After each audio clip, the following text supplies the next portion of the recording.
موقع ہم کو عطا کیا ہے، اس موقع پر آپ نے کپڑے بدلے، آپ نہا دھو کر آئے۔ سنو، ایک وقت آئے گا آپ نہا نہیں سکیں گے، آپ کو نہلایا جائے گا۔ آج آپ نے کپڑے خود پہنے ہیں، ایک وقت آئے گا آپ کپڑے پہن نہیں سکیں گے، آپ کو کفن پہنایا جائے گا۔ اس کو یاد کرنا چاہیے، اس موت کو آدمی کو کبھی نہیں بھولنا چاہیے، اس کا خیال کرنا چاہیے کہ موت آئے گی۔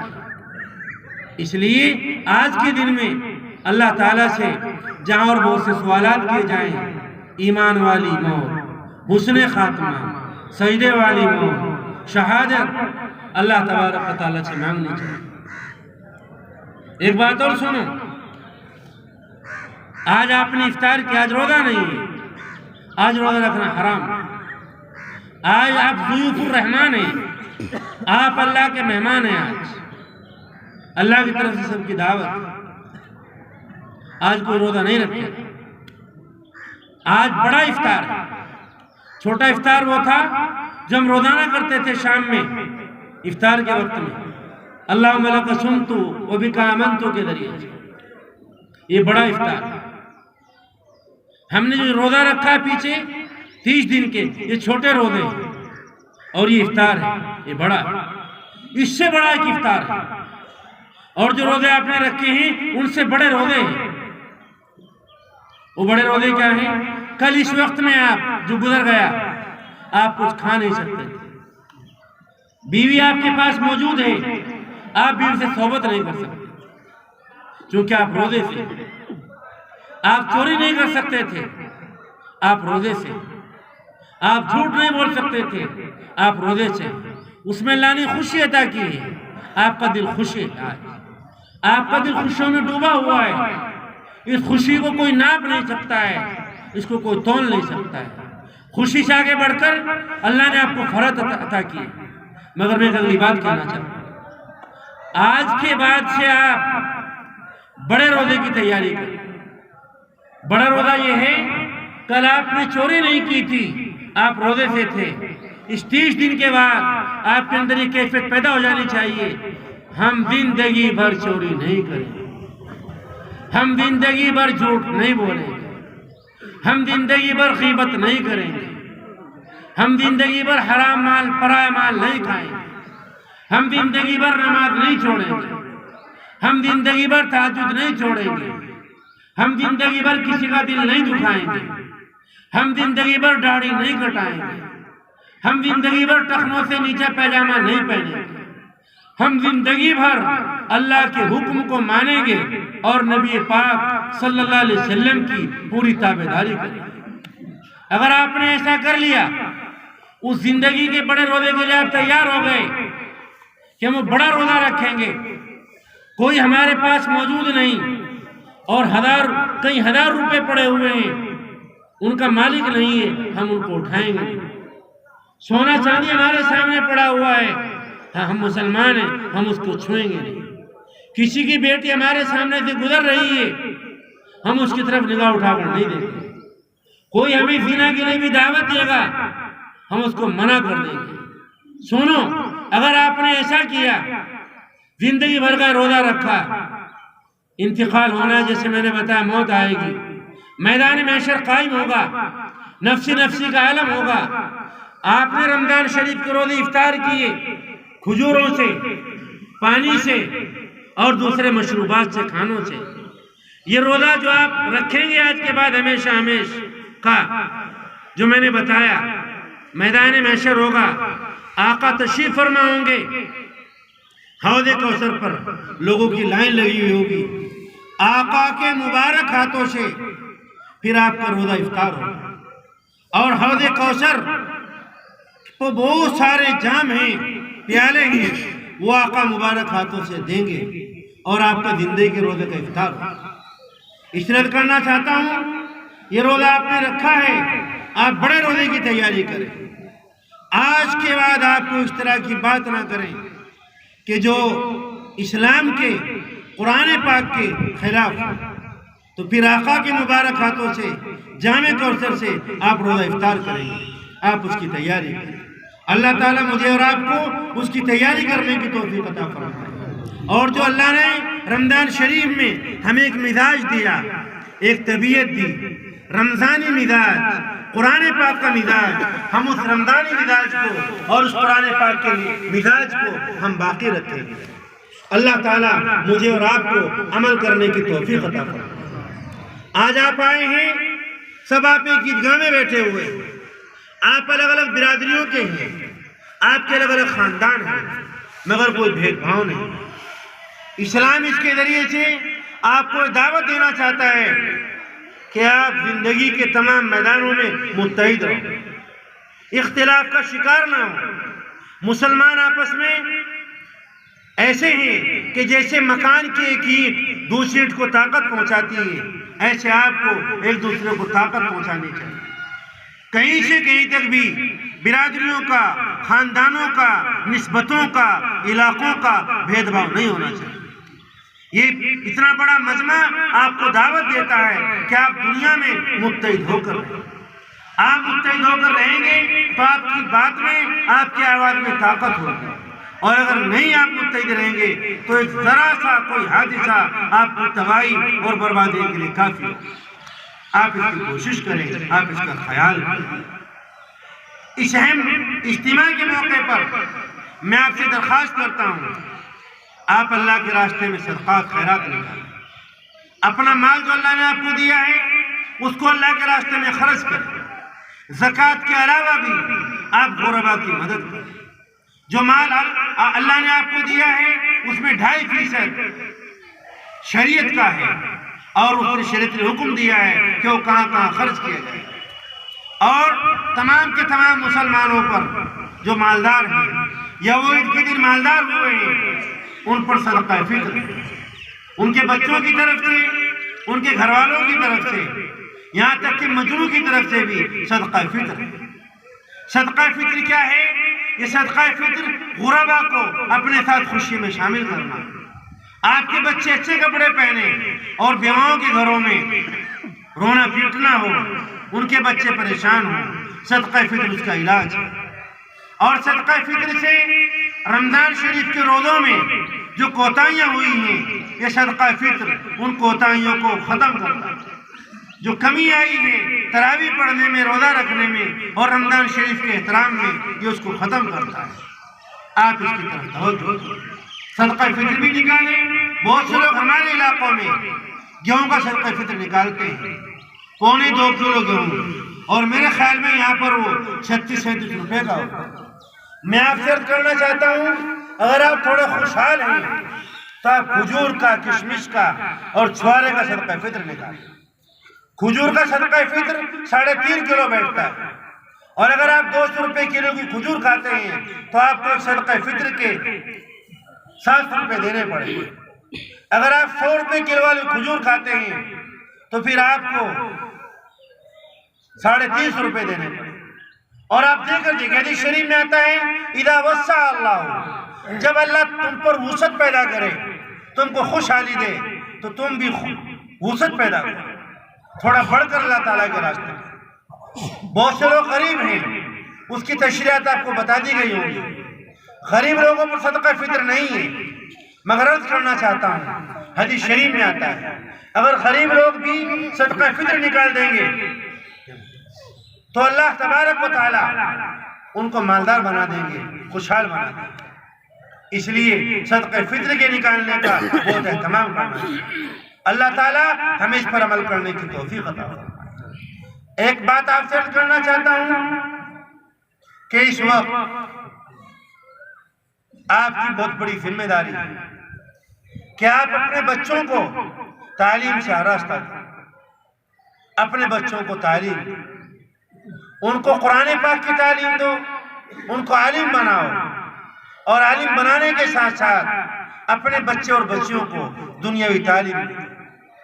آج آپ کے بچے ڈاکٹر بنے، آپ کے بچے جج بنے، آپ کے بچے انجینئر بنے، آج اس کی ضرورت ہے۔ آج ہم لوگ تعلیم میں بہت پیچھے ہیں، ہمارے پاس نہ مذہبی تعلیم۔ اگر یہاں عیدگاہ میں ایک مسئلہ کھڑا ہو جائے تو اس بڑی تعداد میں اس کو بتانے والا اللہ ماشاءاللہ ایک آداد بھی ہمارے پاس، ہمارے بچوں کے پاس پوری مذہبی تعلیم بھی ہو، ہمارے بچے حافظ قرآن ہوں، قاری قرآن ہوں، عالم قرآن، ان کو حدیث پاک اور قرآن پاک پر ان کی گرفت ہو ہمارے بچوں، اور اس کے ساتھ ہمارے بچوں کو دنیاوی تعلیم ہے۔ آج ہمارا تمام پیسہ تعلیم میں خرچ نہیں، نہ ہر جگہ سے ہم مال کما سکتے ہیں اور نہ ہر جگہ خرچ کر سکتے ہیں۔ حدیث شریف میں آتا ہے باقاعدہ کہ قیامت میں جو 5 سوال ہوں گے، ان میں ایک سوال یہ ہوگا مال کہاں سے کمایا تھا اور مال کہاں خرچ کیا۔ آج شادیوں میں، آج منڈھوں میں، آج بھات کے نام پر، آج جوڑوں کے نام پر، آج سگائیوں کے نام پر ہمارا مال برباد ہو رہا ہے اور ہمارے بچوں کے پاس تعلیم نہیں۔ آج ہماری بچیاں اعلیٰ درجے کے چپل پہنتی ہیں، اعلیٰ درجے کا میک اپ کرتی ہیں، ہماری بچیاں 5-10 ہزار روپے میں ہماری بچیوں کا میک اپ ہوتا ہے، مگر ان کے پاس تعلیم نام کی کوئی چیز نہیں۔ آپ سے درخواست کرتا ہوں اپنی بچیوں کو اعلیٰ درجے کی تعلیم، آپ کی بچیاں بھی ڈاکٹرنیاں بنیں تو کوئی حرج کی بات نہیں۔ حضرت ام سلیم، حضرت ام سرید، حضرت عائشہ، حضرت فاطمہ الزہرا اپنے زمانے کی ڈاکٹرنیاں تھیں، لیکن اس کے ساتھ وقت کے اوپر اپنی بچیوں کے نکاح بھی کر دیے جائیں۔ آج ہماری بچیوں کے نکاح ان کے وقت کے اوپر نہیں ہوتے، کبھی جہیز کی زیادتی کی بنیاد پر، کبھی دوسری وجہ سے، کبھی تعلیم کی وجہ سے، تو آج ہماری بچیاں ارتداد کا شکار ہو جاتی ہیں۔ آج بہت سی بچیاں اپنے دین کو چھوڑ کر غیروں کے دائرے میں چلے جاتی ہیں، بچے چلے جاتے ہیں۔ یہ مقام ڈرنے کا ہے اور رونے کا ہے، اور اس کے لیے باقاعدہ ہمیں کوشش کرنی چاہیے اور اپنی بچیوں کے اور بچوں کے تعلیم کے ساتھ وقت کے اوپر ان کی شادیوں کے، ان کے نکاح کے انتظامات ہم کو کرنے چاہیے۔ آپ کریں گے تو اس سے فائدہ ہوگا، آپ کے بچے آگے بڑھیں گے، ترقی کریں گے۔ میں یہ بات بھی آپ کو بتانا چاہتا ہوں، آپ اس کی پوری کوشش کریں۔ اسلام کوئی موسمی مذہب نہیں ہے، آج رات عبادت کر لو اور بس تم پہنچ جاؤ گے جنت میں۔ اسلام میں ایسا نہیں ہے، اسلام میں عبادت موت تک ہے۔ قرآن پاک میں ہے وَاعْبُدْ رَبَّكَ حَتَّىٰ يَأْتِيَكَ الْيَقِينُ، اے محمد اپنے رب کی عبادت کیجئے موت تک۔ یعنی کہ رمضان میں عبادت کی، تراویح پڑھی، قرآن پاک کی تلاوت کی، شب قدر میں جاگے اور اللہ خیر صلی اللہ۔ عرض کرنا چاہتا ہوں اپنے بھائیوں سے، اگر زندہ رہنا چاہتے ہو عزت کے ساتھ تو دین کو مضبوطی کے ساتھ پکڑو۔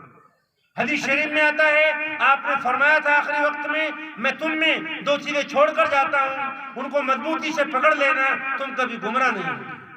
قرآن پاک ہے، کتاب اللہ ہے اور میرا طریقہ ہے، اس کو مضبوطی کے ساتھ پکڑو۔ مسجدیں ظہر میں بھی بھرنی چاہیے، عصر میں بھی بھرنی چاہیے، اور مغرب میں اور عشاء میں بھرنی چاہیے، اور تہجد میں جو اٹھنے کا مزاج تھا وہ بھی باقی رکھنا چاہیے، اسے ختم نہیں کرنا چاہیے کہ بھائی 1 مہینے کے روزے رکھ لیے، تراویح پڑھ لی اور مسئلہ حل ہو گیا، ایسا نہیں۔ اس کی پوری کوشش کرو، خیال کرو اس کا، اور شریعت نے اس مزاج کو باقی رکھا ہے۔ فرمایا اگر آج کے بعد کل 6 دن کے روزے رکھ لیں شوال کے مہینے میں، چاہے مسلسل رکھ لیں کہ بھائی 2 تاریخ سے شروع کیا اور 7 تاریخ میں پورے ہو گئے چلو، تو اللہ، اور یہ ایسے کیا پورے شوال کے مہینے میں رکھ لیے، 2 پہلے عشرے میں اور دوسرے 2 روزے دوسرے عشرے میں، اور باقی 2 روزے تیسرے عشرے میں رکھ لیے، 6 روزے پورے کر لیے۔ حدیث شریف میں آتا ہے یہ آدمی ایسا ہے جیسے اس نے سال بھر کے روزے رکھ لیے۔ شریعت اس مزاج کو باقی رکھنا چاہتی ہے۔ عربوں میں ان روزے رکھنے کا بہت اہتمام ہے، اور ہم لوگ ان روزوں کا خیال نہیں کرتے۔ گاؤں میں اللہ ماشاءاللہ 1-2 آدمی ان روزوں کو رکھتے ہیں، آپ ان روزوں کو رکھیں تو آپ کو مزہ آئے، اور جو شریعت نے مزاج بنایا تھا آپ کا 30 دن میں، وہ مزاج باقی رہے گا، اور پھر وہ مزاج آگے بڑھے گا، ترقی کرے گا، وہ مزاج آپ کی نسلوں میں منتقل ہوگا۔ اس لیے آپ ان روزوں کے رکھنے کا بھی اہتمام کریں اپنے گاؤں میں۔ بہتر یہ ہے کہ آدمی کلی سے رکھنا شروع کر دے۔ تجربہ بتاتا ہے اگر آدمی مسلسل رکھ لے تو ہو جاتے ہیں روزے، اور متفرق طور پر رکھنا ان کو بہت مشکل ہو جاتا ہے۔ گرچہ کچھ حضرات نے یہ بھی نقل کیا ہے کہ متفرق طور پر رکھنا وہ زیادہ فضیلت کا عامل ہے مسلسل رکھنے سے۔ اب اپنی مرضی اور اب اپنا ذوق ہے، اللہ جیسی ہمت دے اس کے مطابق ان روزوں کو رکھنے کا اہتمام کرنا چاہیے اور اس کی کوشش کرنی چاہیے۔ آپ سے عرض کرنا چاہوں گا، آپ نے رمضان شریف میں قرآن پاک کو سنا ہے، عرض کرنا چاہتا ہوں قرآن پاک کو نہ چھوڑو، اس سے جم کر رہو، اس سے سمٹ کر رہو۔ آج ہم نے قرآن پاک چھوڑا، ہم نے موبائلوں پر اپنا وقت گزارا، اخبارات میں، غیبتوں میں اپنا وقت صرف کیا، آج ہم برباد ہو چکے ہیں۔ اگر کامیابی چاہتے ہو تو قرآن پاک سے آدھ پون گھنٹہ ہر آدمی قرآن پاک کی زیارت کرے، اس کی تلاوت کرے، اسے چومے اور اس کے معنی کو سمجھے اور اس کی تعلیمات پر عمل کرنے کی کوشش کرے۔ قرآن پاک کیا کہتا ہے اس پر عمل کرو۔ قرآن پاک نے کہا زنا نہ کرو، آج ہم لوگ زنا میں مبتلا ہیں۔ قرآن پاک نے کہا شرک نہ کرو، آج ہمارا معاشرہ شرک میں ڈوبا ہوا ہے۔ قرآن پاک نے کہا سودی کاروبار نہ کرو، آج ہم لوگ سودی کاروبار کرتے ہیں۔ قرآن پاک نے کہا غیبتیں نہ کرو، آج ہم غیبتیں کرتے ہیں۔ اگر کامیابی چاہتے ہو اس قرآن پاک سے جڑ جاؤ اور اس سے چمٹ جاؤ، اس کو پڑھو، اس کو اپنے گھروں میں زندہ کرو، تو دنیا کی کوئی طاقت تمہارا کچھ نہیں بگاڑ سکتی۔ آج آپ اس میدان میں آئے ہیں، فرشتے چاروں طرف کھڑے ہوئے اور اللہ تعالیٰ خوش ہیں اور یہ فرماتے فرشتوں سے، اے میرے فرشتوں بتاؤ کیا حق ہے اس مزدور کا جو اپنی مزدوری پوری کر چکا ہو۔ اللہ تعالیٰ فرشتے عرض کرتے ہیں، اے ہمارے پروردگار جو مزدور اپنی مزدوری پوری کر چکا ہو اس کو اس کی مزدوری پوری دے دی جائے۔ اللہ تعالیٰ فرماتے ہیں، اے میرے فرشتوں گواہ رہو، آج میں نے اپنے بندوں کو معاف کر دیا اور میں ان کو بخش دیا۔ اور اللہ فرماتے ہیں، میری عزت کی قسم، میرے جلال کی قسم، میری کبریائی کی قسم، اگر تم میرا خیال رکھو گے، میرا لحاظ رکھو گے تو میں تم کو رسوا نہیں ہونے دوں۔ اور آج اس میدان میں تم مجھ سے جس چیز کا سوال کرو گے، اگر وہ دنیا کے تعلق سے ہے تو اس کے بارے میں غور کروں گا، اور آخرت کے تعلق سے ہے تو تم کو عطا کروں گا۔ آج کے دن مانگنے کا دن ہے، آپ اللہ سے جو کچھ مانگیں گے اللہ تبارک و تعالیٰ وہ آپ کو عطا کرے گا۔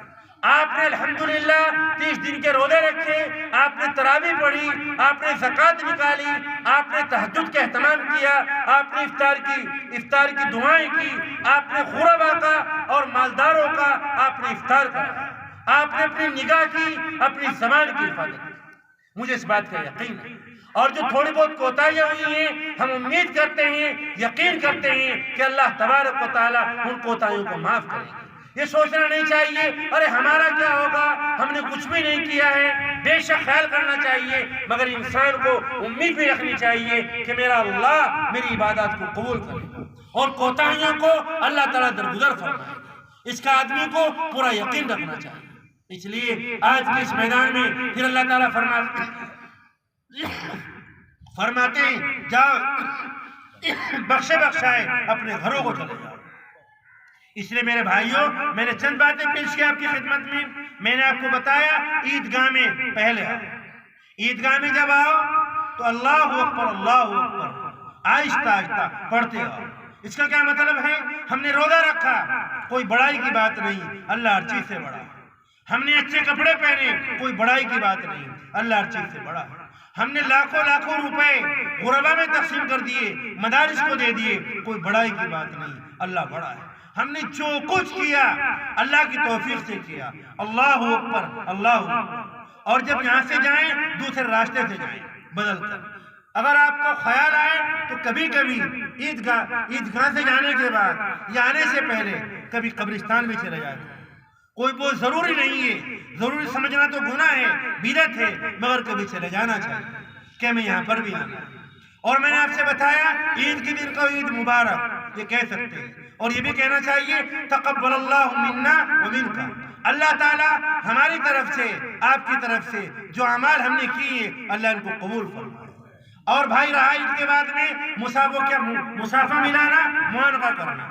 سن لو بات، یہ جو ہم معانقے کرتے عید کے بعد میں شریعت میں اس کی گنجائش نہیں ہے۔ صرف اتنا ہے اگر کوئی آدمی باہر سے آیا تو آپ اس سے معانقہ کر سکتے ہیں، اور گاؤں کے لوگ آپس میں جو رات دن یہی رہتے ہیں وہ معانقہ کریں، شریعت میں اس کی اجازت نہیں ہے۔ البتہ کوئی آدمی باہر سے آیا آپ اس سے وہ کر سکتے ہیں۔ میں نے آپ سے بتایا کہ دیکھو آج کا یہ دن اللہ تبارک یہ عید کا دن یہ بار بار لوٹ کر آنے والا دن، اللہ کی رحمت متوجہ ہوتی ہے بار بار بندوں کی طرف، یہ شکرانے کا دن ہے، اس لیے اس کو عید کا دن کہتے ہیں۔ میں نے آپ کو بتایا اپنے اتفاق و اتحاد کو باقی رکھو، میں نے بتایا کہ صدقہ بھی نکالو اللہ کے راستے میں، میں نے آپ کو بتایا اپنے بچوں کو قرآن پاک کی تعلیم سے اور دنیاوی تعلیم سے اپنے بچوں کو آراستہ کرو، میں نے آپ کو بتایا کہ جو مزاج آپ کا شریعت نے بنایا ہے رمضان شریف میں اس مزاج کو باقی رکھو، اسے ختم نہ ہونا۔ میں نے آپ کو بتایا ایک افطار آج کا ہے اور ایک افطار قیامت کے دن کا ہے، جو آقا کے مبارک ہاتھوں سے جام کوثر سے ہوگا، وہ ان لوگوں کا ہوگا جو زندگی بھر کا روزہ رکھیں گے، چوری نہیں کریں گے، جھوٹ نہیں بولیں گے، زنا نہیں کریں گے، سٹے نہیں لگائیں گے، سودی کاروبار نہیں کریں گے، اپنی زبان کی حفاظت کریں گے، داڑیاں رکھیں گے، ٹخنوں سے اوپر اپنے کپڑے پہنیں گے، یہ ان کو اللہ تعالیٰ یہ افطار ان کو عطا کرے گا۔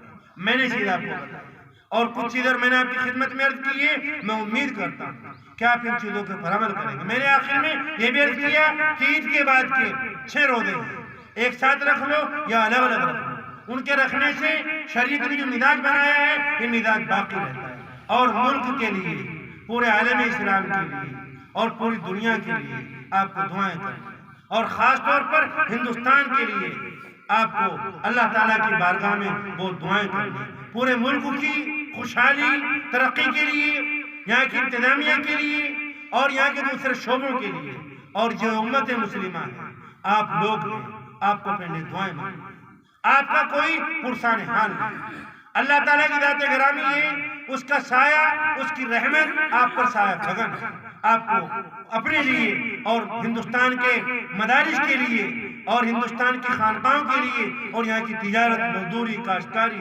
دستکاری کے لیے آپ کو دعائیں کریں۔ میں آپ کو عید کی مبارکباد دیتا ہوں اور یہ دعا آپ کے لیے پیش کرتا ہوں اپنے لیے، تقبل اللہ منا و منکم، اللہ تعالیٰ تمہارے اور ہمارے اعمال کو قبول فرمائے، آمین یا رب العالمین، وما توفیق الا باللہ۔ السلام علیکم ورحمۃ اللہ وبرکاتہ۔ ہمارے یوٹیوب چینل پر آپ تمام حضرات کا خیر مقدم ہے۔ ہر طرح کے دینی اصلاحی حمد و نعت و نظم منقبت مرثیہ سننے کے لیے ہمارے چینل کو ضرور سبسکرائب کریں، لائک اور شیئر بھی فرما دیں اور کمنٹ میں اپنی رائے بھی ضرور دیں۔